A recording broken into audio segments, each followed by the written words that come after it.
Bonjour frères et sœurs dans le Seigneur Jésus-Christ. Nous bénissons encore une fois notre Dieu pour ces moments qu'il nous accorde de venir partager avec vous en ligne la parole du Seigneur. Mais avant toute chose, nous allons chanter des cantiques pour glorifier notre Dieu avant de commencer. Il a promis d'être avec moi. Je m'accroche à lui, il a promis d'être avec moi, avec moi. Je m'accroche à lui, je m'accroche à lui. Il a promis d'être avec moi, sa fidélité, sa fidélité durera toujours. Il a promis, et durera toujours. Il a promis d'être avec moi, avec moi. Je m'accroche à lui, je m'accroche à lui. Il a promis d'être avec moi, sa fidélité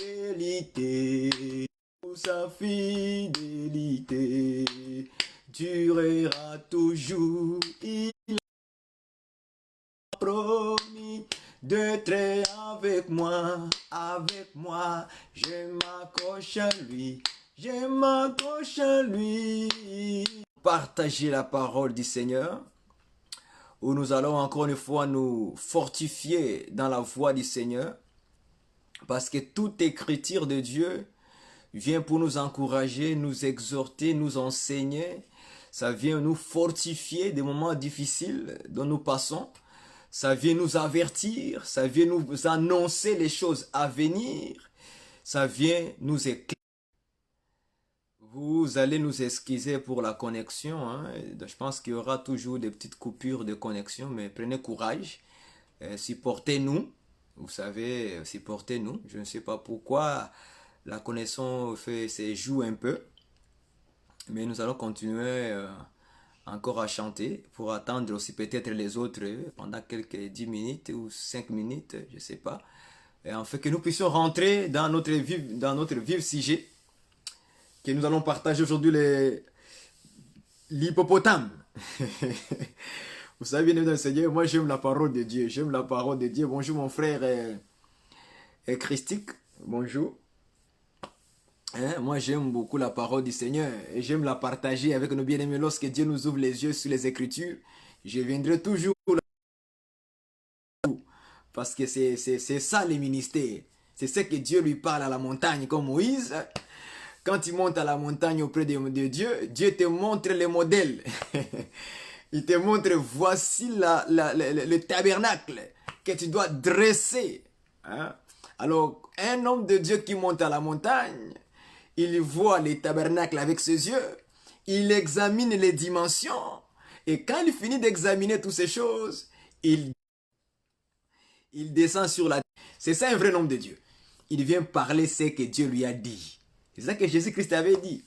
C'est lui qui vient d'en haut, il dit le parole de Dieu. Ah, je comprends que Moïse, quand il est descendu, il a commencé à dire les paroles de Dieu. Donc, il a dressé les tabernacles, la tente. Est-ce que vous voyez ça? Qui est notre Seigneur Jésus-Christ? Hein? Nous allons comprendre l'hippopotame et l'utilité de l'hippopotame aujourd'hui. Et nous allons parler seulement d'un verset que nous allons prendre aujourd'hui. Et nous allons tirer ces versets, l'enseignement et l'exhortation. Parce que ces choses sont très importantes de le comprendre. Il n'y a rien dans la Bible que Dieu a mis là, il a annoncé dans la Bible, qui soit inutile. Non, il n'y a rien qui soit inutile dans la parole du Seigneur. Tout. En tout cas, que le Seigneur soit à notre de Jésus-Christ. Amen. Son nom est saint, notre Père qui est dans le ciel, que Que son nom soit sanctifié et saint. Et ton nom soit glorifié. Notre Père est saint. Notre Père est saint. Notre Dieu est saint. Notre Dieu est saint. Notre Dieu est... La Bible et les cahiers. Et nous allons prendre note. Et après, vous allez commencer à ruminer chez vous. C'est très important. Donc, j'ai lu l'écriture de Job, chapitre 40.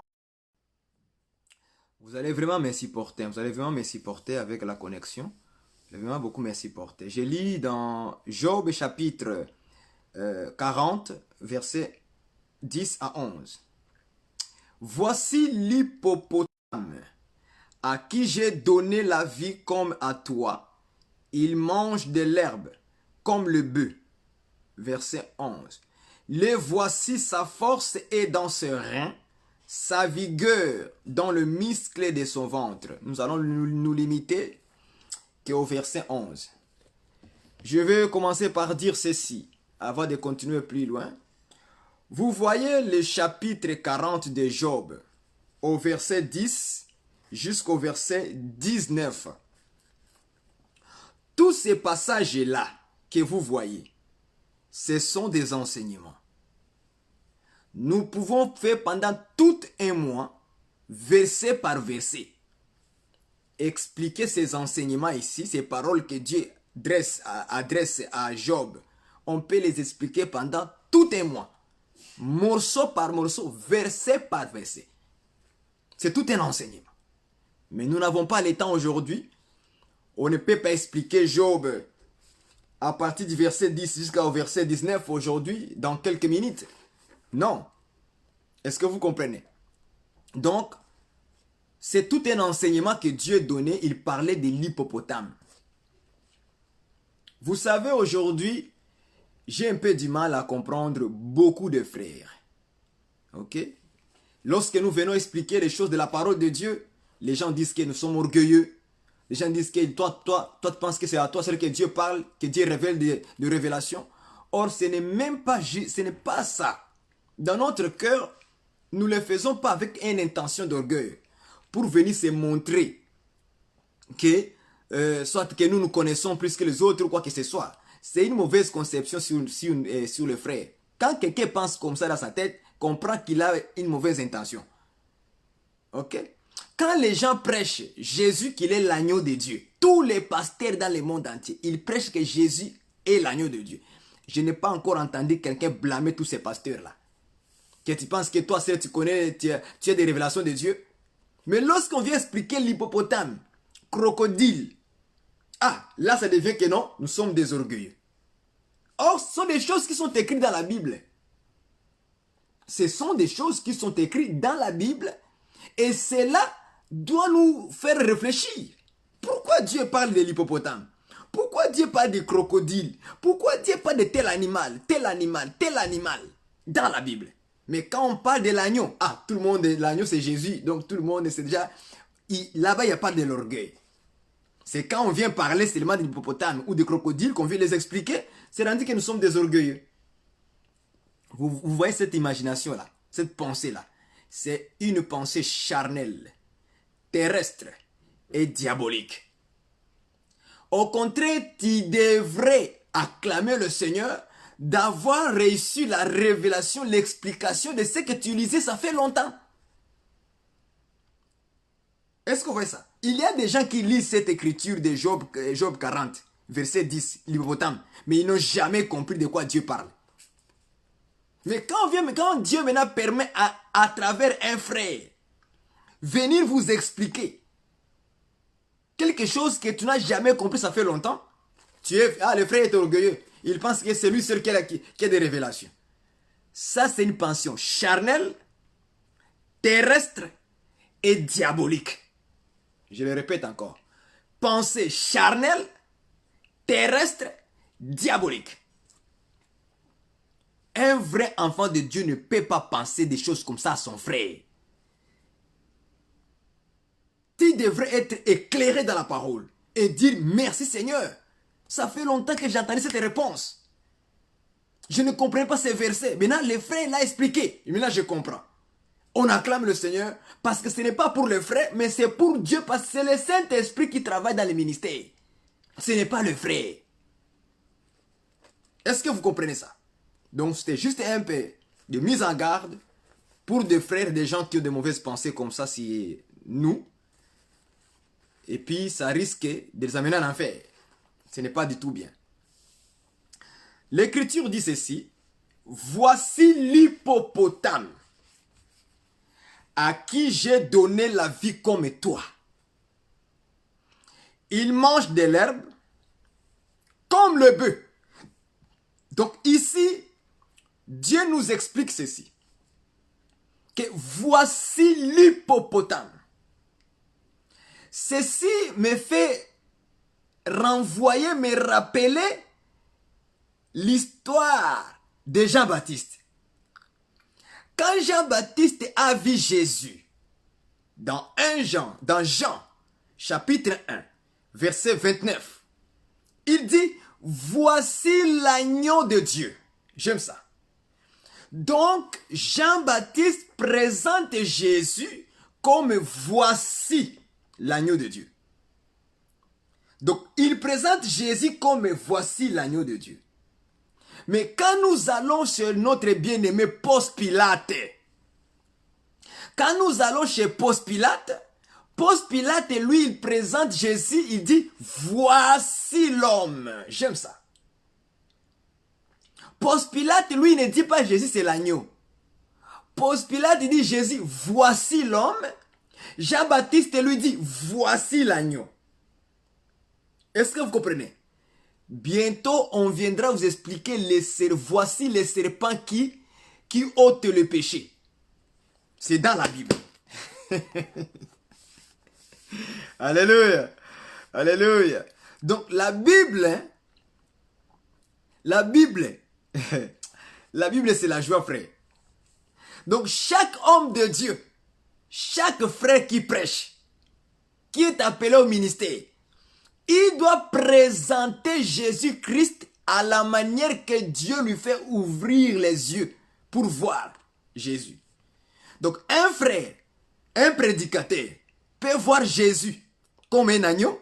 Il peut dire voici l'agneau. Un autre va voir Jésus, voici les lions de la tribu de Juda. Un autre peut voir Jésus, voici l'homme. Un autre peut voir Jésus, voici le premier et le dernier. Un autre peut voir Jésus, voici l'homme fidèle. Un autre peut venir et dire, voici l'hippopotame. Alléluia. Alléluia. Alléluia. Donc, tous ces aspects-là, c'est un seul homme. C'est le Seigneur Jésus. Est-ce que vous comprenez ça? Donc, lui peut venir, il dit, voici l'agneau. Nous disons Amen. L'autre va venir et dire, voici les lions. L'autre peut dire, voici les poissons, les grands poissons. Est-ce que vous voyez ça? L'autre peut voir Jésus comme un oiseau. Il dit, voici l'oiseau du ciel. Est-ce que vous comprenez ça? L'autre peut voir Jésus comme le caméléon. Un autre peut voir Jésus comme qui? Donne-moi les noms de tous les animaux là. Qui sont dans la Bible, hein? Pas en dehors de la Bible. L'autre peut voir Jésus comme une poule. Voici la poule. C'est ça la parole, mon frère. L'autre prédicateur peut présenter Jésus comme qui? Donne-moi les animaux. Comme crocodile. C'est ça la parole, frère. Ah. Non, je vous dis, vous êtes bénis. Vous êtes aimés de Dieu. Dieu vous aime. L'autre peut voir Jésus comme étant le crocodile. Il peut dire, voici le crocodile. L'autre va venir, il va dire que voici Jésus, c'est une poule. qui garde ses poussins. Tout est écrit dans la Bible. Mais ça dépend les yeux avec lesquels la personne est en train de voir Jésus-Christ. Est-ce que vous voyez ça? Ça dépend de quel œil tu as.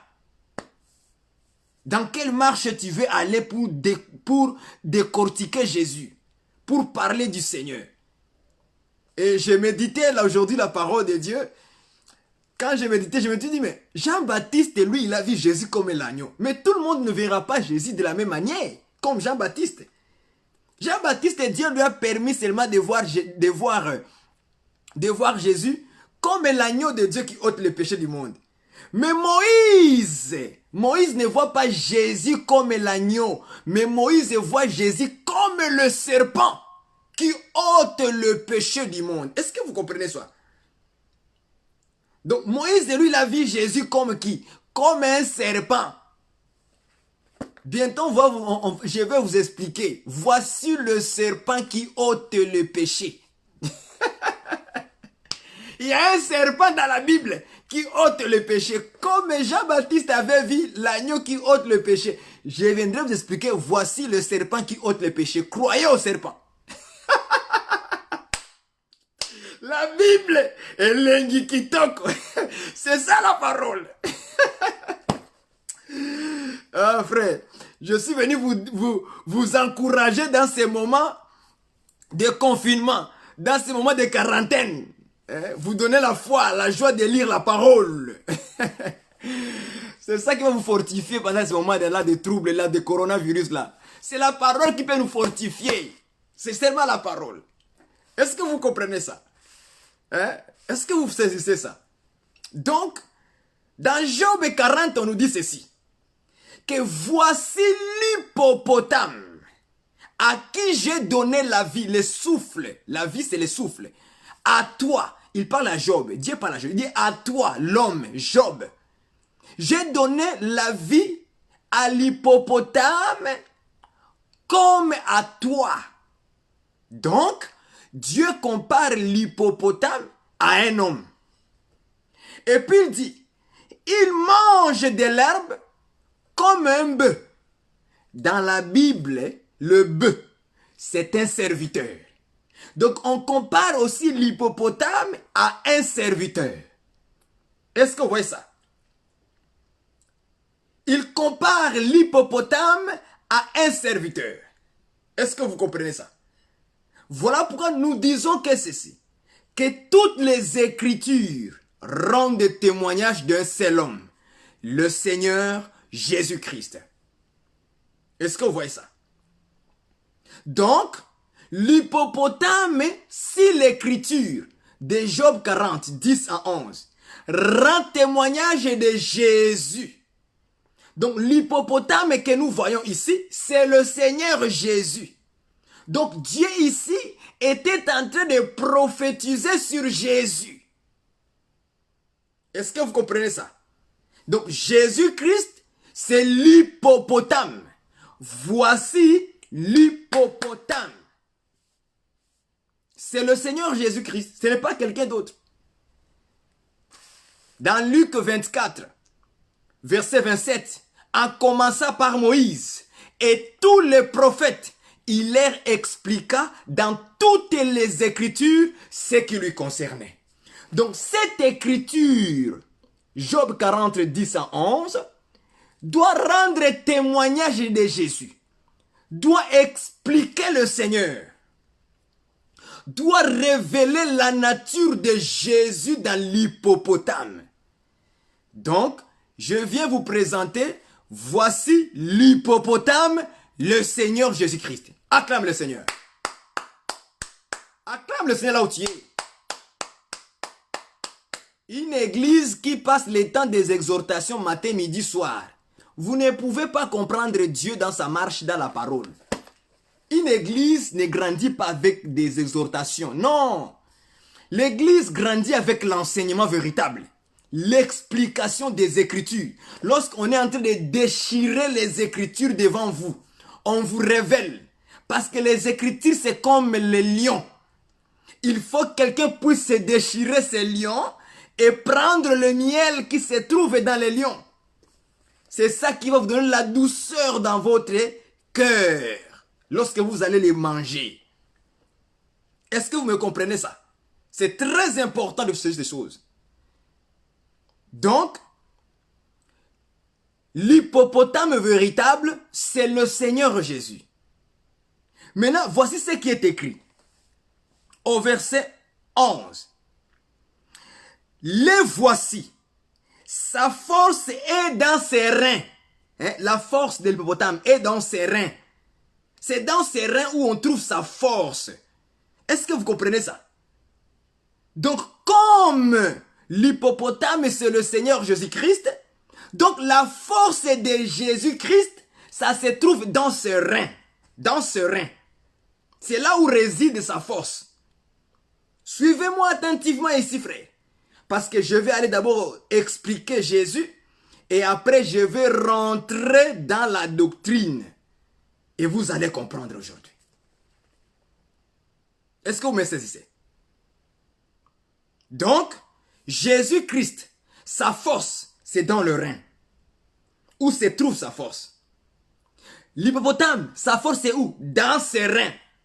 Souligne ça, frère. La Bible. Elengi kitoko. C'est ça la Bible, frère. La Bible est très facile à comprendre. Mais les gens veulent rendre les Écritures difficiles. Or, c'est très facile à comprendre les Écritures. Quand tu as le Saint-Esprit qui te révèle ces choses-là. Et tu vas les comprendre facilement. Donc, l'hippopotame égale le Seigneur Jésus-Christ. C'est celui-là qui est l'homme. Comme Pilate l'avait dit, voici l'homme. On compare aussi l'hippopotame à l'homme. Qu'on a donné la vie comme toi Job. Job c'est un homme. Et puis il mange de l'herbe comme le bœuf. Donc le bœuf c'est le serviteur. Donc on compare l'hippopotame à un serviteur.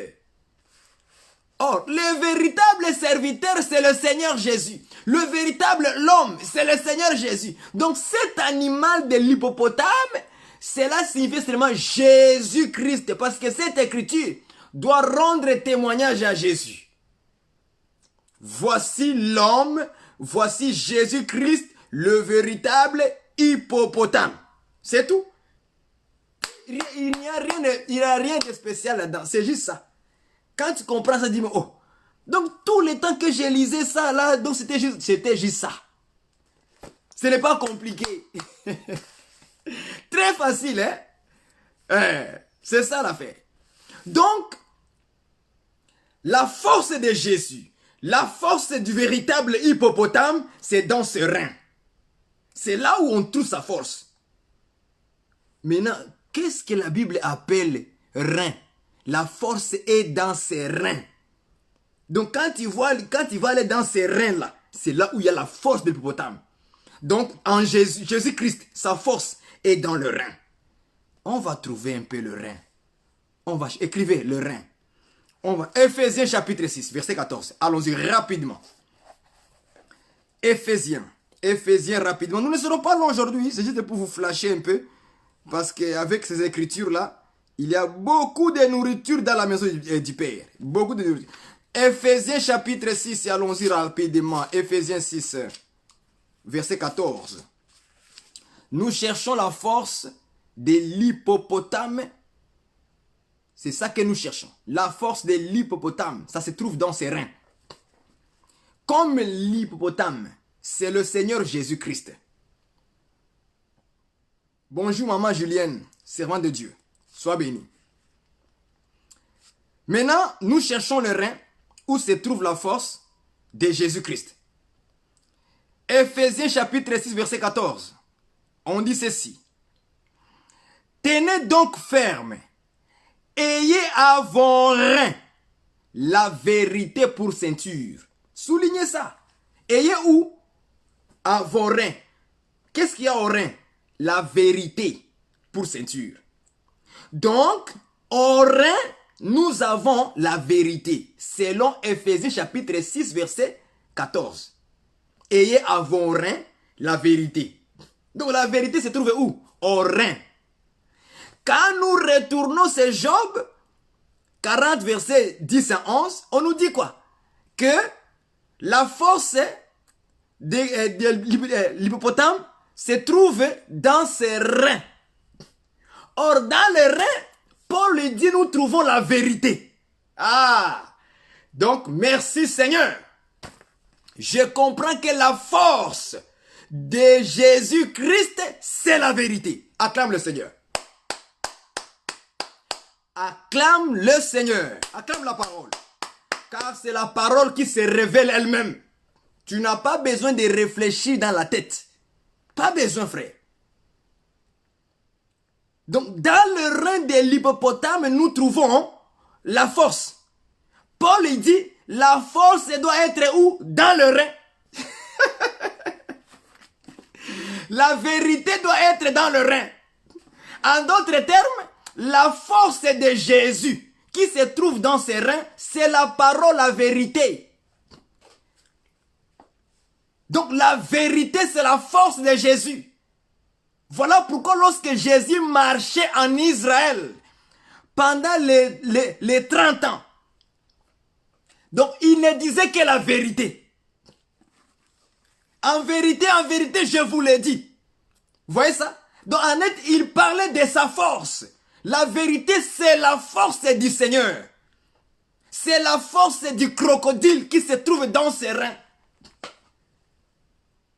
Est-ce que vous saisissez ça? Est-ce que vous voyez ça? Or, qu'est-ce que c'est la vérité? Jean 17, on ne réfléchit pas. Qu'est-ce que c'est la vérité? Jean 17, allons-y rapidement. Jean 17, verset 17. Qu'est-ce que c'est la vérité? La Bible répond à la Bible. Jean 17, 17 va lui-même s'expliquer. Je n'explique rien. Je ne fais que prendre le verset et le coller ensemble pour former la parole du Seigneur expliquée. C'est tout ce que je fais. Je prends Jean 17, 17. Sanctifie-les par ta vérité, ta parole est la vérité. Voilà. Nous avons vu que dans le rein de l'hippopotame, c'est là où il y a quoi? La force. Notre bien-aimé Paul dit, ayez à vos reins la vérité pour ceinture. Donc la vérité se trouve dans le rein. Comme l'hippopotame, c'est le Seigneur Jésus. Or Jésus c'est un homme. Ah, nous comprenons que c'est la vérité qui est la force de Jésus. Bien-aimé, voilà pourquoi Jésus pouvait dire que le prince de ce monde n'a rien trouvé à moi. Parce que Jésus avait la force, avait la vérité, il avait la vraie parole. Ce n'était pas la parole des hommes, c'était la parole qui vient d'en haut. La parole qui vient du ciel. C'est ça la différence, frère. C'est ça la différence. Donc la force de Jésus, le véritable hippopotame, c'est la vérité, la parole de Dieu. Alléluia. Alléluia. Voilà pourquoi Jésus, ni les pharisiens, ni les scribes, ni les sadducéens ne pouvaient pas attraper Jésus dans les mensonges. Parce que l'hippopotame avait une force. Il avait la vérité. Il avait la parole véritable. C'est lui seul, le Seigneur Jésus-Christ. Jusqu'à aujourd'hui, quand Jésus parle, aujourd'hui dans le monde, dans l'église, quand l'hippopotame s'élève, il parlera que de la vérité. Il annoncera que la parole est venue d'en haut. La parole de Dieu. Beaucoup de gens aujourd'hui, ils pensent que Jésus ce n'est que quelqu'un qui a existé, un homme ordinaire. Nous rions de vous, frères. Parce que vous n'avez jamais compris ce qui est Jésus, de qui vous parlez. Vous n'avez jamais compris qui est Dieu. Mais nous avons cru par sa grâce. Dieu nous a donné la foi par la grâce qui vient de Dieu lui-même. Parce que tu ne peux pas croire en Dieu si Dieu ne te donne pas la foi. C'est comme ça que nous prêchons ça. Personne ne peut croire en Dieu si Dieu ne lui donne pas la foi. Il faut que Dieu te communique d'abord la foi pour que tu puisses croire en lui. Est-ce que vous comprenez ça? Voilà pourquoi aujourd'hui, lorsque nous le prêchons la vérité, nous prêchons la parole, nous prêchons la force de Dieu, la force de l'hippopotame. Les gens ne croient pas ça. Mais c'est parce que Dieu ne l'a pas donné la foi. Pour croire à la parole de l'hippopotame. Est-ce que vous comprenez ça? Donc la force de Jésus, c'est la vérité. C'est la parole, c'est sa parole qui est sa force. Lorsque vous brisez, vous commencez à marcher dans les mensonges, vous êtes en train de briser la vérité, en train de dire des paroles mensongères. En d'autres termes, que celui qui est en train de mentir, ok, il est faible. Il sera faible. Parce qu'il est en train de mentir. Donc le mensonge, c'est la faiblesse. La vérité, c'est la force. Est-ce que vous voyez ça? Mettez ça dans votre cahier là. Écrivez dans votre cahier. Écrivez mensonge égale faiblesse. Vérité égale la force. Maintenant, nous avons dit que la vérité, c'est la parole.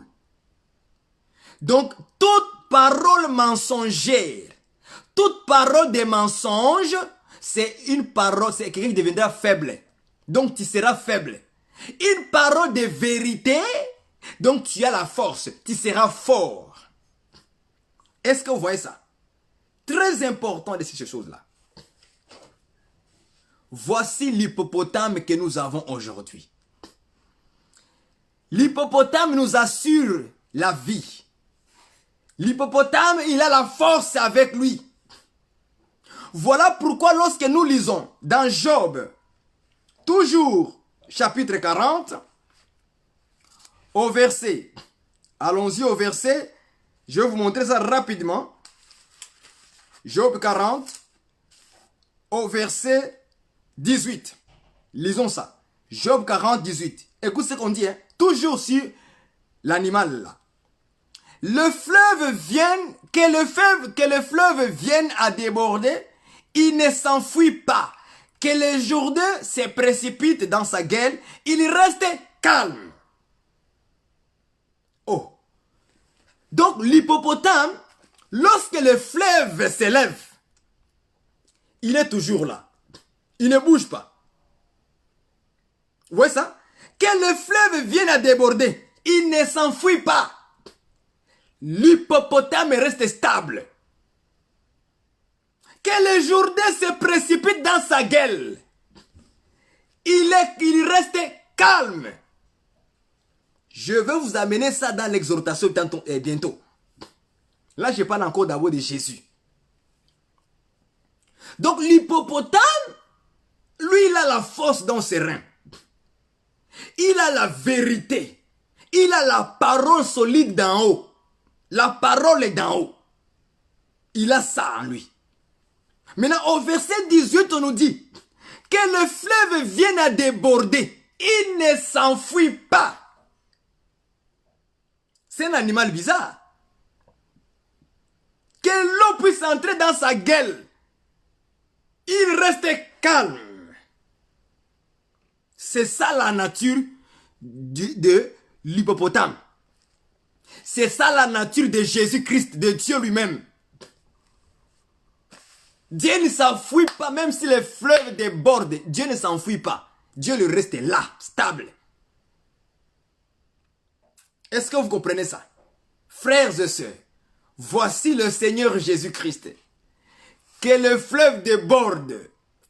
Que le monde soit bouleversé par des problèmes, par des circonstances horribles comme des virus là. Hein? Que des problèmes se soulèvent sur la terre n'importe comment.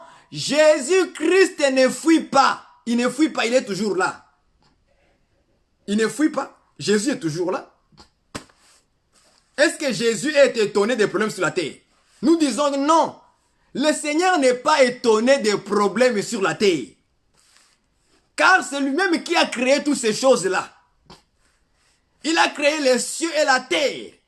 Et tout ce qui est enfermé dedans, c'est Dieu qui les a créés. Toutes les circonstances qui se passent sur la terre, c'est Dieu qui connaît tout ça. Dieu n'est pas étonné, frère. Il y a des gens qui commencent à dire n'importe quoi aujourd'hui. Pensant comme si Dieu est étonné de voir le coronavirus qui tue les gens aujourd'hui. Non, Dieu n'est pas étonné. Dieu connaît ce qui se passe sur la terre aujourd'hui. Il le sait. Lui ne fuit pas, il n'a pas peur de ça. Fais confiance à Jésus-Christ. Parce que lui, il a la nature de l'hippopotame. Il ne fuit pas devant le problème, Jésus. Quand Jésus était dans la barque avec les disciples et qu'il y avait les tempêtes s'est soulevées, est-ce que Jésus a fui? Jésus n'a pas fui. Est-ce que vous comprenez ça? Jésus n'a jamais fui devant le problème. Ce sont les disciples qui criaient. Mais lui, il était stable.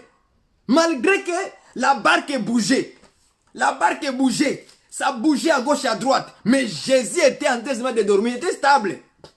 Il ne s'enfuit jamais des problèmes. Quand Jésus s'est réveillé, qu'est-ce qu'il a fait? Il a soulevé la main et il a dit à la mer, tais-toi. Et la mer s'est tue. Mais regardez un peu. Au moment où Jésus s'est levé là, la tempête continuait toujours. Il y avait le flot qui tapait sur la barque. Est-ce que vous voyez ça? Jusqu'à ça, il a soulevé la main. Mais quand il s'est levé de son sommeil, est-ce que Jésus ne sentait pas que la barque était en train de bouger? Il sentait ça, n'est-ce pas? Il sentait tout ça. Mais il n'avait pas peur. Il ne s'enfuyait pas. Parce qu'il est qui? L'hippopotame. Voilà. Parce que il a la nature de l'hippopotame. Même si quand le flot déborde comment, lui ne fuit pas, il reste stable. Il reste calme. Parce que Jésus, c'est lui qui est le véritable hippopotame qui ne fuit pas devant le fleuve lorsque le fleuve se déborde. Qui ne fuit pas devant le Jourdain lorsqu'il rentre dans sa gueule. Il reste calme. Alléluia. Alléluia. Cette nature de Jésus-là, de l'hippopotame, il doit aussi nous les communiquer à nous, ses enfants. Il doit nous les communiquer. Regardez maintenant. Quand nous prenons l'écriture de Jean, 1 Jean, prenons 1 Jean. 1 Jean chapitre 4 verset 7. Allons-y maintenant dans l'exhortation. 1 Jean chapitre 4 verset 7. 1 Jean 4, 7, il dit ceci.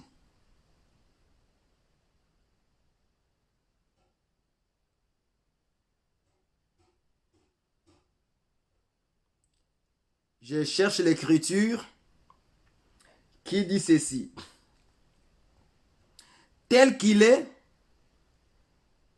tel nous sommes. C'est l'écriture là que je cherche. Tel qu'il est, tel nous sommes.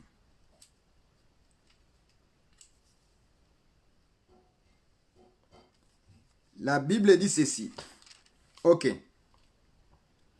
Tel qu'il est, tel nous sommes dans ce monde. Je prends cette phrase-là. Tel qu'il est, tel nous sommes dans ce monde. Ah, donc, si Jésus, c'est l'hippopotame, c'est que nous aussi, nous sommes des hippopotames. Est-ce que vous comprenez ça? Si Jésus, c'est un agneau, c'est que nous aussi, nous sommes des agneaux. Si Jésus, c'est une brebis, c'est que nous aussi, nous sommes des brebis. Est-ce que vous comprenez ça? Si Jésus est un serpent, c'est que nous aussi, nous sommes des serpents. Est-ce que vous comprenez ça? Donc, il y a certains attributs que Jésus a, que nous aussi nous avons la même attribut, la même fonction. Jésus c'est un agneau, nous sommes aussi des agneaux. Jésus c'est une brebis, nous sommes aussi des brebis. Jésus c'est l'hippopotame, nous aussi nous sommes des bébés hippopotames. Nous sommes aussi des hippopotames. Nous devons aussi avoir la force dans nos reins. Voilà, la vérité.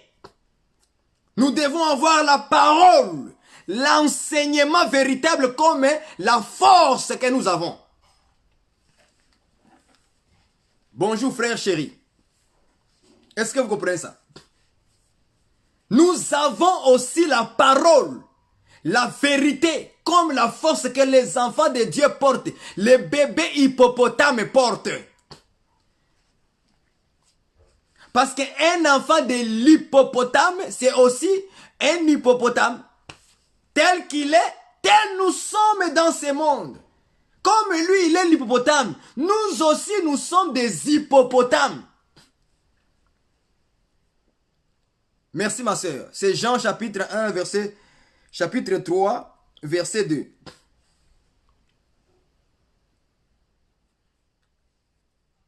Est-ce que vous comprenez ça, bien-aimés dans le Seigneur? Tel qu'il est, tel nous sommes dans ce monde. Donc comme Jésus, il est là, nous aussi, nous avons la même nature que lui. Il est hippopotame, nous sommes aussi des hippopotames. Comme lui, il a la force dans ses reins comme hippopotame, nous aussi, nous avons la force dans les reins comme hippopotame. Comme Jésus, comme l'animal hippopotame, ne fuit pas devant le fleuve. Nous aussi, on ne doit pas fuir devant le fleuve. Voilà, je reviens là-bas. Parce que nous avons la nature de Jésus. Nous avons la nature de l'hippopotame.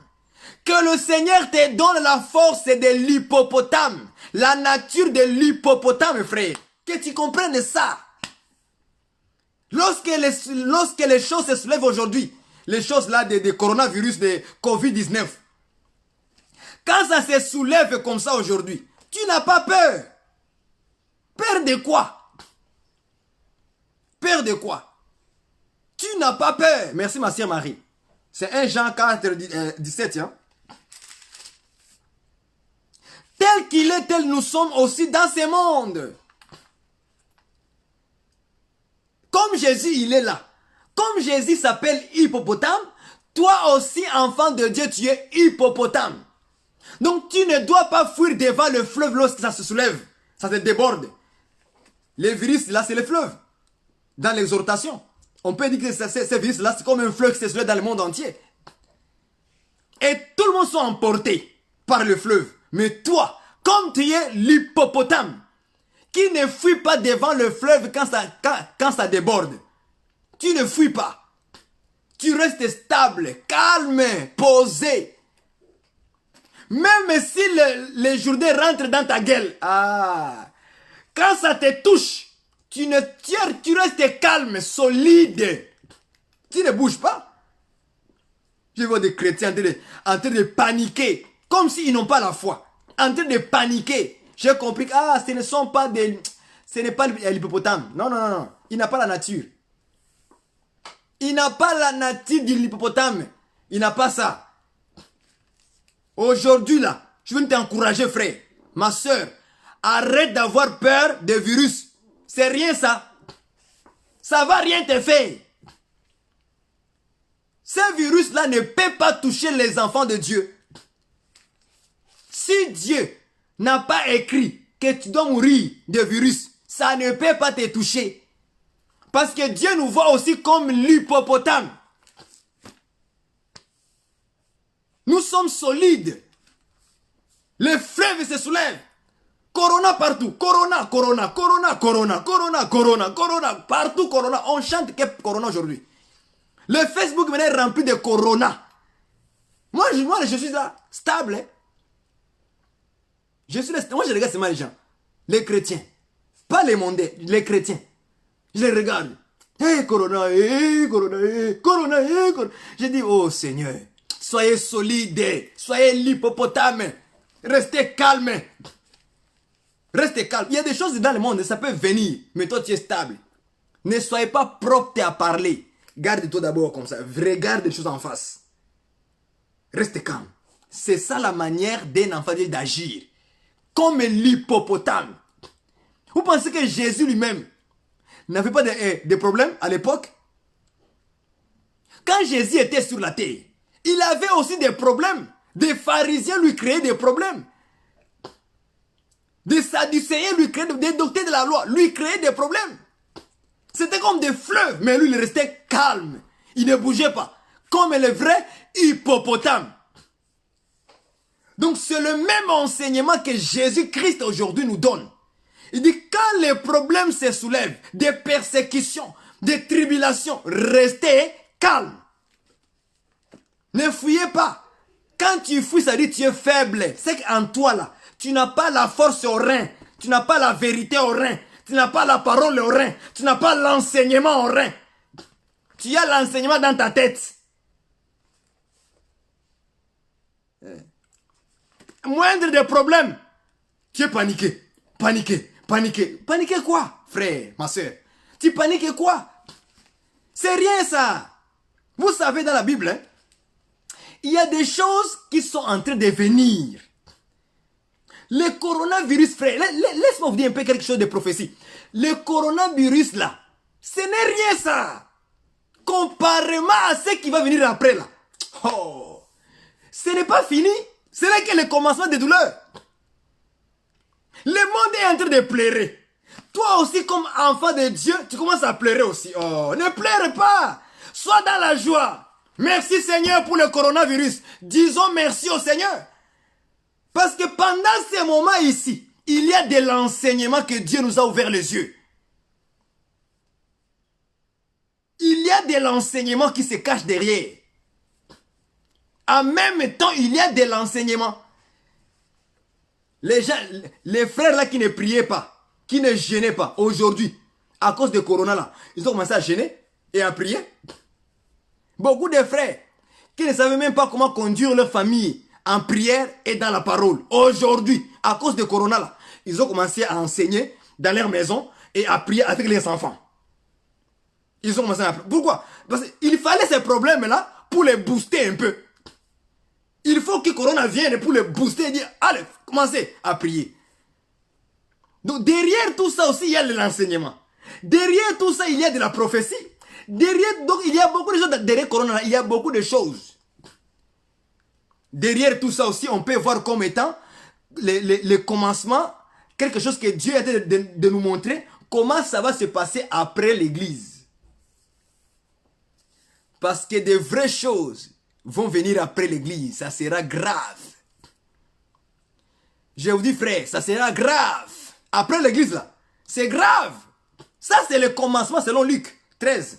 S'il dit, lorsque vous allez entendre des guerres et des bruits de guerre, des pestes, des famines, des phénomènes bizarres et des signes dans le ciel, ça sera terrible. C'est le commencement des douleurs.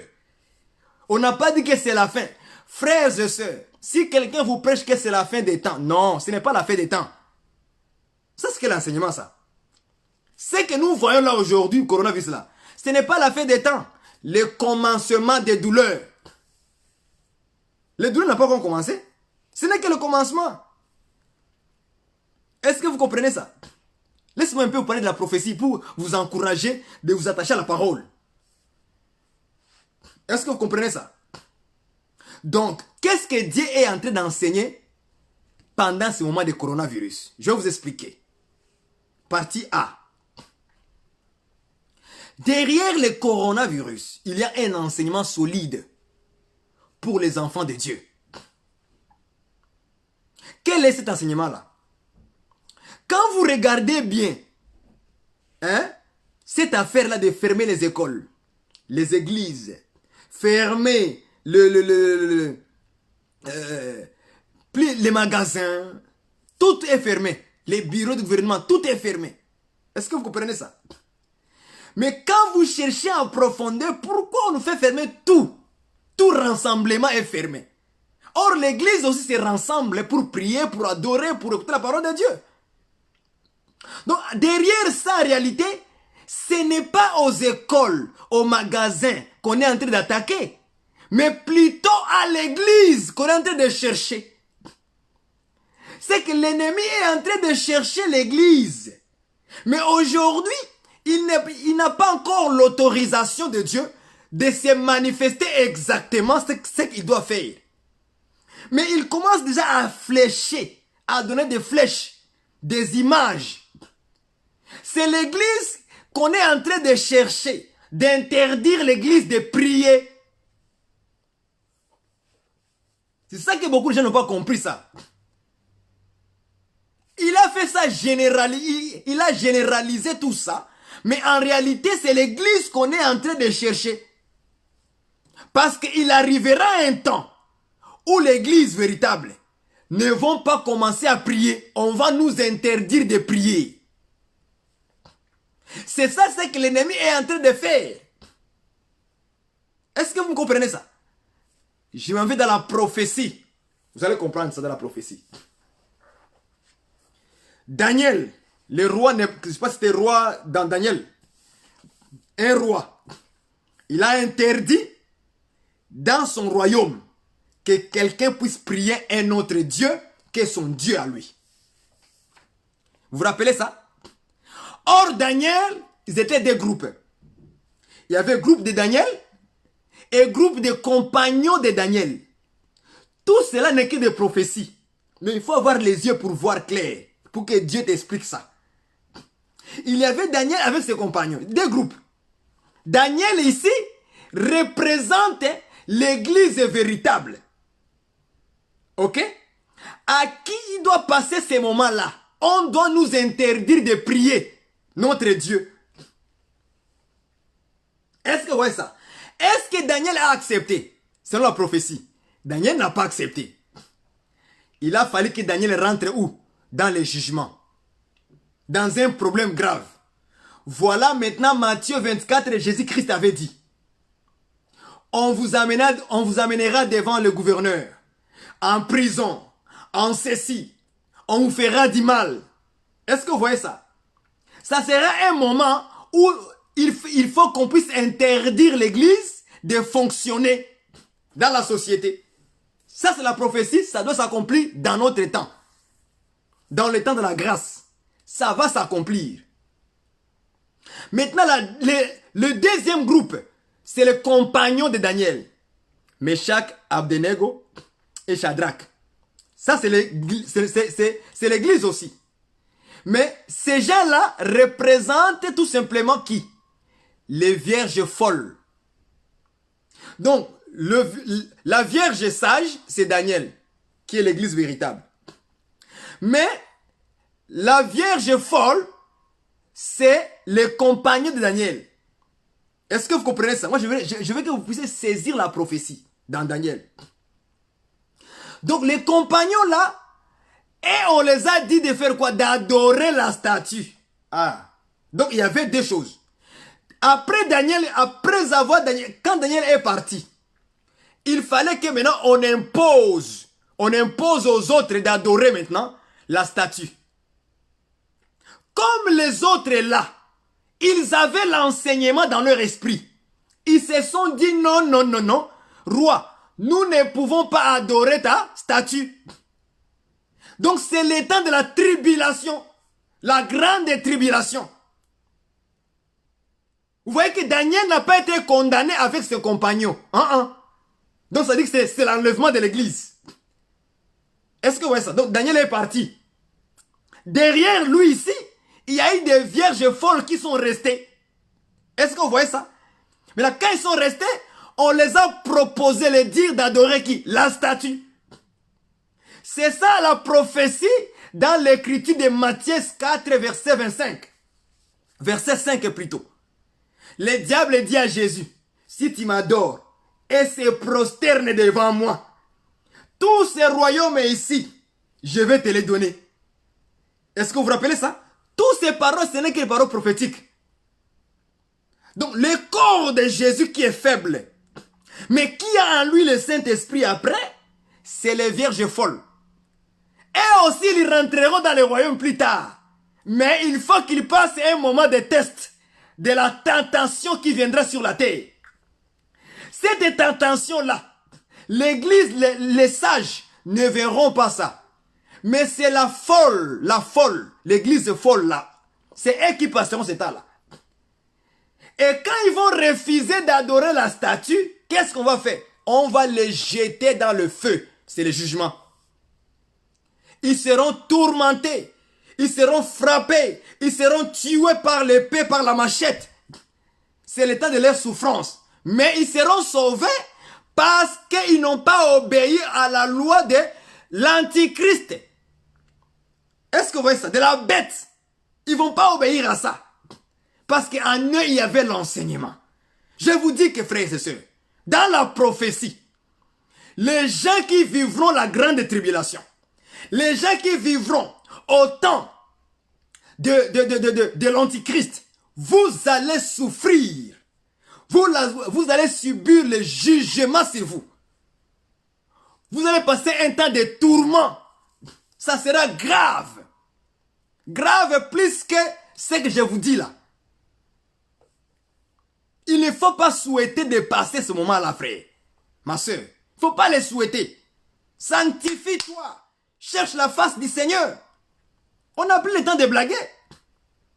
C'est ça l'image en réalité qui est derrière le coronavirus. Dieu flash un peu pour nous faire comprendre ces choses. Regarde comment les gens sont tourmentés à cause de corona. Juste avant le coronavirus là, les gens sont tourmentés. Maintenant, imaginez-vous les jours maintenant de la grande tribulation. Ça sera comment? Est-ce que vous pensez à ça? Ouvrez votre Bible là. Lisez les temps de la souffrance de la grande tribulation. Ouvrez, vous allez comprendre ça. Tout est dans la Bible. Hein? Dieu n'a rien caché. C'est l'Esprit qui révèle ces choses-là. Ça sera terrible. Lisez les Écritures avec l'Esprit. Vous allez comprendre comment les choses sont cachées là-bas, spirituellement, devant le Seigneur. Dieu n'a pas encore commencé. Jésus a dit c'est le commencement des douleurs. C'est le qui a commencé. Et quand Dieu commence, vous commencez déjà à trembler. Oh. Ce n'est que le commencement. Ça veut dire qu'il y a encore d'autres choses qui viennent plus dures que le corona là. Vous savez, dans l'Apocalypse, on nous dit que Dieu va faire pleuvoir les grêles. La pluie des grêles. Il va taper sur les hommes. Vous imaginez ça? Lisez après, vous allez voir. Pour que les hommes puissent se repentir, mais ils ne vont pas se repentir. Dieu va les frapper vraiment sérieusement là. Il va les juger. Il y a encore des choses qui viennent après. Ce n'est pas Corona. Il y a encore des choses qui viennent après. Ça sera encore plus terrible. Mais là, gloire au Seigneur. L'église ne sera pas là. L'église ne verra jamais ces choses-là. Il ne verra pas. Quand il va commencer à les taper là-dessus, l'église ne verra jamais. Voilà pourquoi Ésaïe 26, verset 20 dit. Il dit à son peuple de rentrer où? Dans la chambre. Jusqu'à ce que la colère de Dieu va passer. Il dit rentre dans ta chambre. Cache-toi pendant un instant. Jusqu'à ce que la colère de Dieu soit passée. Donc l'église ne verra pas la colère de Dieu sur la terre. Non. Si quelqu'un vous prêche que l'église passera la grande tribulation, dis-lui que c'est un menteur. Parce qu'il ne sait pas comment placer la prophétie dans le temps. Il ne le sait pas. Est-ce que vous comprenez ça? Il ne le sait pas. Donc, bien aimé, pendant ces moments ici, des petites tribulations de coronavirus, sois fort comme l'hippopotame. Lève-toi. Ne te décourage pas. Rentre dans ta chambre. Prie le Seigneur. Dans ta maison, prie le Seigneur. Oui, c'est vrai. C'est le moment difficile. Il y a trop de troubles. On ne sait pas qu'est-ce qu'on va faire. Mais je te dis, rentre dans ta maison avec ta famille. Priez le Seigneur. Chantez les louanges. C'est tout ce que nous pouvons vous dire de faire. Le corona va passer. Ce n'est que le début du commencement. des choses. Il y a encore des choses plus graves qui viendront après, dans la prophétie. Que Dieu réserve encore, qui n'a pas encore commencé à frapper bien. Il va frapper la terre, sérieusement. Il va le frapper. Les juger les hommes sur la terre parce qu'ils n'écoutent pas la parole du Seigneur. Mais nous, comme hippopotames, tenons ferme. Soyons sans crainte. Car même si le fleuve se soulève, se déborde, n'importe comment, nous restons calmes, solides. Parce que nous avons la force, la parole, la vérité. Ce qui vous rend faible, c'est les mensonges. Les enseignements que vous écoutez, ça va vous rendre faible. Voilà pourquoi vous êtes faible. Vous êtes faible. Quelqu'un qui est mature dans la parole, qui a l'enseignement, lorsqu'un problème vient, il reste solide, frère. Il ne bouge pas parce qu'il a l'enseignement, il a la force, il a la vérité, il a la parole. Il sait que ces problèmes ici, ce n'est pas la vérité. Le problème n'est pas la vérité. Le problème n'est pas la vérité. Bonjour mon frère Isaac. Le problème, la vérité, c'est pas, le problème n'est pas la vérité. La vérité, c'est la force, c'est la parole qui est la vérité. Et nous devons mettre notre confiance à la parole, à l'enseignement véritable. C'est ça notre force. Alléluia. Que rien ne vienne vous troubler votre foi. Que rien ne vienne enlever votre foi. Soyez des hippopotames qui n'ont pas de crainte, qui ne bougent pas quand le fleuve se soulève. Qui ne bouge pas, il reste intact, calme. Comme le Seigneur. Comme le Seigneur est, tel aussi nous sommes avec dans ce monde. Nous sommes comme Jésus. Ça, c'est une parole pour vous encourager, pour vous fortifier. Nous avons seulement touché un petit verset, une portion de l'Écriture. Sa force est dans ses reins. C'est tout ce que nous avons expliqué aujourd'hui. Pour vous dire que nous aussi, comme des hippopotames, nous avons la force dans notre rein. Tenons bon, n'ayons pas peur. On n'a pas rentré trop en profondeur, expliqué beaucoup de choses. Mais je sais qu'avec ces peu de choses, Dieu va vous ouvrir l'esprit, commencer à comprendre des choses au-delà même. Voilà pourquoi je vous ai dit l'autre jour, soyez des hippopotames, soyez forts, solides, tenons bien, prions, chantons des louanges à Dieu, méditons la parole du Seigneur, méditons-les jour et nuit, l'enseignement. Ça va continuer à nous fortifier dans le Seigneur. Je lance aussi mon dernier mot pour ceux qui sont en ligne.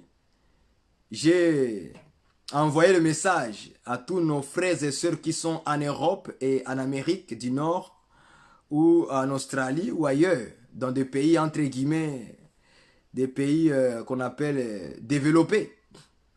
J'ai demandé à nos frères et sœurs s'ils nous pouvaient cotiser, rassembler quelques montants pour envoyer à nos bien-aimés qui se trouvent dans des pays qu'on appelle pauvres entre guillemets, pour les aider pendant ce moment de confinement, ce moment de quarantaine, où surtout en Afrique, on interdit à nos frères et sœurs de sortir dehors. Mais si nous, on peut s'organiser ensemble, à cotiser ou à mettre ensemble quelques montants pour les aider. J'ai contacté quelques églises de mes bien-aimés qui sont en Afrique. Je n'ai pas réussi à avoir les contacts de ceux qui sont en Russie. Parce que je sais que nous avons des frères et sœurs de l'Assemblée des Saints en Russie, aussi en Asie, hein, Japon, Chine. Je n'ai pas leur numéro. Je ne sais pas comment les contacter. Mais je sais par la grâce de Dieu parce que Dieu a ses enfants dans toutes les nations. Il a ses enfants dans toutes les nations. Dieu a des enfants là-bas. Mais je n'ai pas eu ceux qui sont en Asie et ceux qui sont en Russie. Je ne l'ai pas eu. Mais si Dieu le veut, qu'il puisse nous contacter, ce frère-là et sœurs, qu'on puisse au moins les envoyer quelques nourritures à manger. Dans les temps des apôtres, c'est la nourriture qu'on donnait. Mais nous sommes loin.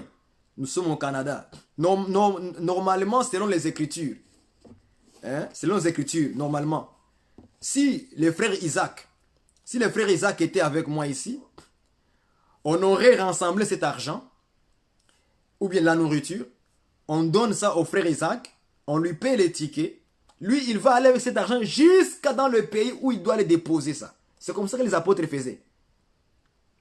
Lui, il doit aller déposer ça chez le frère là-bas. Est-ce que vous voyez ça? Il doit aller là-bas et il doit aller donner aux frères qui sont peut-être au Congo, qui sont au Sénégal, qui sont en Côte d'Ivoire, qui sont en Chine. Voilà. Il doit voyager jusqu'à là-bas. C'était comme ça les apôtres. Quand vous lisez les actes des apôtres. Mais aujourd'hui, nous avons d'autres moyens qu'on appelle MoneyGram, Western Union, des applications pour envoyer. Donc, nous avons décidé que non, comme on ne peut pas envoyer la nourriture au poste, nous pouvons simplement rassembler quelque chose, moi et vous, volontairement. Je ne demande pas à obligation. Non, je demande à mes frères, volontairement, avec un cœur sincère, confiance, que nous puissions aider nos frères et sœurs, comme les apôtres le faisaient. Vous vous rappelez quand il y avait la famine à l'époque, dans Actes des Apôtres aussi, et qu'on avait annoncé la famine, les apôtres se sont mobilisés. Les apôtres se sont mobilisés pour dire non, il y a la famine qui vient. Il faut que nous puissions aider l'église qui est en Judée, qui était pauvre. Ils se sont mobilisés, mettre l'argent et aller aider le frère là-bas. En fait que lorsque la famine va venir, que chacun d'eux, au milieu d'eux, ne puisse pas avoir des indigents, c'est lui qui manque à quoi manger. C'est exactement ce qui se passe même aujourd'hui. On a bloqué tout le monde dans les maisons. Nous connaissons qu'en Afrique, la situation n'a jamais été bonne. Tout le monde en Afrique n'a pas de travail. Tout le monde en Afrique n'a pas de moyens pour se provisionner. Il n'y en a pas. Est-ce que vous voyez ça? Mais on bloque les gens pendant... Maintenant, c'est rendu presque 3 semaines. Dans les maisons. Sans manger, sans boire. Mais c'est nous, avec un cœur sincère, qu'on dit, ah, frères et sœurs, nous au moins ici au Canada, nous avons des moyens. Pourquoi ne pas aider nos frères qui risquent d'avoir des problèmes là-bas en Afrique? On peut le faire comme les apôtres l'ont fait. C'est doctrinal. C'est l'enseignement des apôtres. Dieu a mis ça dans la Bible pour nous montrer comment on peut agir pendant de tels moments. Donc voilà pourquoi je demande à nos frères, avec un cœur sincère, agissons ensemble. Nous qui sommes ici en Amérique et d'autres qui sont en Europe, agissons pour aider nos frères et sœurs. Qu'on puisse les emmener, même en Haïti. Moi, je ne dis pas seulement en Afrique, hein, c'est pas seulement l'Afrique. Je dis l'Asie aussi, l'Asie, Haïti, là où il y a nos frères qui sont dans les difficultés, frères et sœurs. Agissons comme les apôtres. Mais, moi, ce qui m'étonne, c'est de voir des frères et sœurs, ou des gens, entre les chrétiens, lorsque les pasteurs les demandent des moyens, des finances, pour les envoyer dans leur téléphone chez lui, ils vont envoyer ça. Mais quand on nous dit aider nos frères, nos sœurs, ils ne veulent pas agir. Ils n'agissent pas. Et vous voulez que Dieu puisse vous bénir, vous souvenir de vous, tout ça là. Mais quand un faux prophète viendra parler sur l'internet, Facebook, donne-moi l'argent. Si tu ne donnes pas l'argent, donne ta dîme, je vais te maudire. Là maintenant tout le monde va aller enlever. Mais quand on vous demande avec un cœur sincère, librement, aidez nos frères, aidez nos soeurs, là vous ne voulez pas. Non, ça c'est trop cheap quoi. Il vient demander avec la douceur, avec les calmes, c'est trop cheap. Mais quand je viendrai, quand un faux, là, il va venir. Si tu ne donnes pas, je vais te maudire, Là maintenant tu enlèves vite, parce qu'il va te maudire. L'homme n'a pas le pouvoir de te maudire. Il n'a pas le pouvoir. Une malédiction sans effet ne peut pas tenir. Est-ce que vous comprenez ça? Mais on vous demande avec un cœur sincère. Faisons une action qui va plaire à Dieu. Est-ce que vous voyez ça? Faisons une action qui va plaire à Dieu. Qui va encourager encore d'autres âmes. Peut-être qu'un jour, toi aussi ou moi, j'aurai un problème. Je vais courir vers qui? C'est vers l'église où je vais courir. vers vous. Aujourd'hui, si nous avons quelque chose, même 20 euros, 20 dollars, envoie-les. Comme ça, on met ensemble, on envoie ça. La semaine prochaine, peut-être, je vais faire... Parce qu'aujourd'hui, je dois aller d'abord prendre mes coordonnées de bancaire pour vous les donner. À celui qui veut, je dis bien à celui qui veut, il me contacte en privé, inbox, ou dans mon WhatsApp. Tu me contactes, dis frère, moi si je veux participer, je vais t'envoyer quelque chose. 50 euros, 100 euros, comme tu les voudras. Moi, je n'oblige pas un montant quelconque. Comme tu les voudras. Avec ton... Il faut que tu sois sincère. Et dans la vérité. Ayez la vérité, pourquoi? Dans nos reins comme la force. Est-ce que vous comprenez ça? Parce que moi, je tiens ça à cœur de l'accomplir. Et moi, quand quelque chose me vient comme ça dans mon cœur, je le fais. Je n'hésite jamais. Et je vais le faire la semaine prochaine. Donc, la semaine prochaine, je serai là jusqu'à vendredi. Si je n'ai pas encore reçu quelque chose de quelqu'un, ne te dérange pas.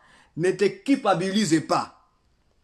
Je vais envoyer ce que je peux aux frères que j'ai contactés, le peu de nombre de personnes que je peux aider avec mon petit moyen par la grâce de Dieu. Je vais le faire avec un cœur sincère. Mais si vous voulez participer aussi, gloire au Seigneur. J'ai béni Dieu pour vos vies. Mais n'allez pas enlever pour un pasteur qui vous dit, je vais te maudire, je vais te maudire. Là, tu as un peu du mal à enlever. Non, la malédiction sans effet ne peut pas te tenir. Ça ne veut pas tenir. Il faut avoir l'enseignement. Il faut avoir l'enseignement. Ça ne veut pas tenir. Est-ce que vous voyez ça? Donc, voilà. Bonjour, papa Jojo. Bonjour, pasteur Jojo. Que Dieu vous bénisse. Donc, comme vous le savez, inbox, on va aider nos frères qui sont en Afrique. Ou peut-être, si je connaissais aussi une église qui est en Haïti, de l'Assemblée des Saints, j'aurais contacté même l'église qui est en Haïti. Mais je ne connais pas, je ne sais pas. Peut-être que pasteur Jojo connaît une église en Haïti, peut-être. Donc, j'ai déjà contacté l'église qui est au Burundi. J'ai déjà contacté l'église qui est en Côte d'Ivoire. J'ai déjà contacté l'église qui est à Brazzaville. Ok? Donc, ce sont un peu trois églises où j'ai déjà contacté. Et je les ai dit, par la grâce de Dieu, nous ferons quelque chose pour aider ceux, je dis bien ceux qui sont dans la nécessité.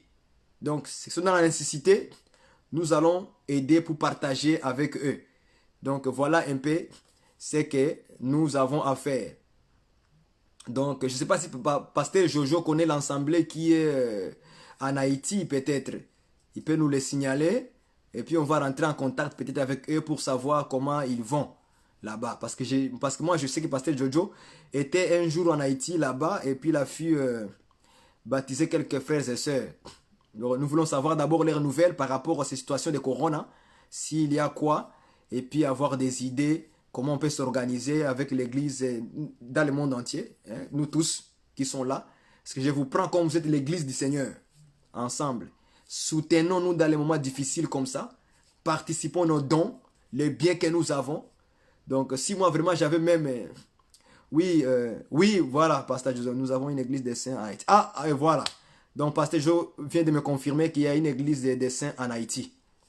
Voilà. Donc, on va parler ça en privé avec pasteur Jojo. On aura à nous voir un peu comment nous pouvons aussi parvenir à aider nos frères et ceux qui sont en difficulté financière, la nourriture à manger. Donc, le paix que nous pouvons faire, frère, ça me fait vraiment mal au cœur, frère. Je ne sais pas quoi je vais parler, mais j'ai les larmes dans les yeux. J'essaie seulement de me bloquer, de ne pas pleurer parce que, vous savez, ce n'est pas facile. Quand je vois vraiment que...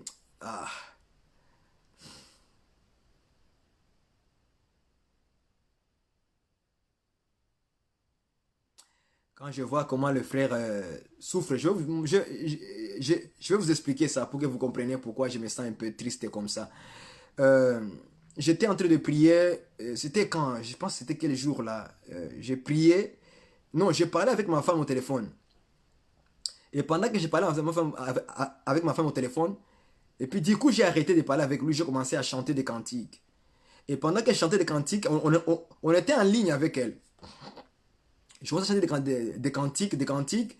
Et puis du coup, j'ai senti au plus profond de mon cœur une tristesse qui montait. Et jusqu'à ce que j'ai commencé à chanter en pleurant, les larmes coulaient. Et maintenant, une voix qui venait au fond de mon cœur, c'était que beaucoup de frères et sœurs souffrent. Beaucoup souffrent. Et je plairais beaucoup. Et je plairais, les larmes tombaient comme de l'eau. C'était vraiment comme de l'eau, qui coulait comme de l'eau, ça sautait. C'était pas comme des pleurs normales. Je sentais au plus profond de mon cœur qu'il y avait des frères et sœurs qui souffrent. Mais on ne les soutient pas. On ne les soutient pas. Or, c'est dans ces moments comme ça que Dieu aussi veut voir notre amour. Comment nous pensons à nos bien-aimés qui sont loin. Est-ce que nous pensons à eux? Tous les pasteurs là qui prêchent là dans les églises, est-ce qu'ils pensent aux gens? Est-ce qu'ils pensent à ceux qui sont loin? Personne ne pense à personne aujourd'hui. Oh, c'est dans les moments de tribulation comme ça, où tout le monde est angoissé et tout le monde est dans les troubles, que nous, l'église, on peut faire quelque chose pour l'église. Est-ce que vous voyez ça? Mais on n'agit plus aujourd'hui. Chacun pour soi, Dieu pour tous. C'est ça combien. Nous parlons comme des païens. Personne n'a l'amour sur l'autre. Tout on se dit, ça c'est à moi, ça c'est à moi, ça c'est à moi, ça c'est à moi. Est-ce que vous savez que dans la Bible, l'argent que tu as là, c'est pas ton argent? Est-ce que vous savez ça? Paul a dit que celui qui travaille puisse aussi venir en aide pour celui qui est dans la nécessité. Et celui qui en a beaucoup, qu'il puisse les partager avec les autres. C'est comme ça que les apôtres nous ont instruits dans la parole. Mais il paraît comme si la doctrine, les gens, je ne sais pas comment est-ce qu'on comprend la parole du Seigneur. Quand on le comprend, de quelle manière nous le comprenons la parole du Seigneur? Chacun pour soi, Dieu pour ça. Ça n'est pas dans la Bible. Si moi je travaille, c'est-à-dire que mon travail à moi, ce n'est pas à moi. C'est pour vous aussi. Quand tu as des problèmes et que tu viens vers moi, les salaires que moi je gagne là, je dois les partager avec toi. C'est ça la doctrine. C'est ça la parole du Seigneur dans la Bible. Mais des pasteurs veulent des jets privés, des maisons extraordinaires. Tu vas voir un pasteur qui a une maison de 1,5 million de dollars. Mais juste maison. Les briques qui peuvent s'écrouler dans des secondes. Briques qui peuvent s'écrouler dans des secondes. 1,5 million de dollars. Il a un jet privé. Un avion de 8,5 millions de dollars. Mais quand il regarde ses fidèles, tu as envie de pleurer. Et après, il vient parler devant les gens que moi, Dieu m'a béni. Moi, Dieu m'a béni. Ah, donc c'est toi celle que Dieu a béni. Donc les autres, Dieu a maudit. C'est ça que tu veux dire? Ça en fait mal. De tels moments comme ça, aucun pasteur n'a pensé. Il dit, pensons aux frères, aux sœurs qui n'ont pas de nourriture. Pendant le moment où on nous interdit de se rassembler. Aider nos frères et sœurs pour qu'ils ne puissent pas manquer la nourriture. On ne pense pas comme ça. Tout ce que nous voulons, moi. Et les frères et sœurs, on les oublie. Ça, ce n'est pas aussi la foi. Pensons à nos frères qui sont dans des pays, entre guillemets, des pays pauvres. Ils souffrent. Et en plus, on vient encore les faire quarantaine. Mais ils vont manger comment? Ils vont vivre comment? Pensons à eux. Si nous avons cette pensée pure en nos cœurs, agissons ensemble. Que Dieu vous bénisse. Si vous avez écouté les cris de mon cœur, de ce que je porte, de ce que je vais accomplir avec vous, gloire au Seigneur, participons ensemble. Si tu es touché, communique-moi en privé, en inbox, et nous allons voir comment nous pouvons agir ensemble par la grâce du Seigneur. Et si vous voulez que je puisse vous informer tout, je vous informerai de tout. Comment je vais envoyer, à qui je l'ai envoyé, toutes les transactions, je vais vous les envoyer pour être sûr que vous n'avez pas de mauvaises pensées sur vous. Je vais être honnête parce que nous avons la vérité comme une force. Que Dieu vous bénisse. Au nom du Seigneur Jésus-Christ. Amen.